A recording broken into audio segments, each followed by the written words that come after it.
If you've been wondering how to unmute notifications from people who have a default profile photo on X, formerly Twitter, you're in the right place. In this quick tutorial, I'll show you exactly where to go so you can turn that setting back on in just a few taps. If this video helps you, make sure to hit the like button and subscribe for more simple tech tutorials like this. Let's jump in. First, open X and look at the left navigation bar. Click on More. This is where a lot of the account settings are stored, so if you've never been here before, don't worry. From the menu that appears, click Settings and Privacy.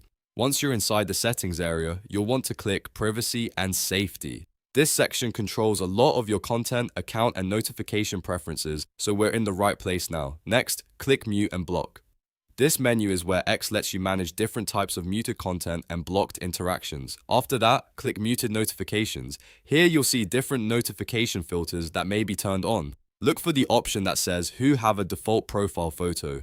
This setting is the one that affects notifications from accounts using the default image. To unmute those notifications, simply toggle it off. Once it's off, notifications from those accounts will no longer be muted by that rule. And that's it. You've successfully unmuted notifications from users who have a default profile photo on it. If this tutorial helped, don't forget to like, subscribe, and turn on notifications for more easy how-to videos.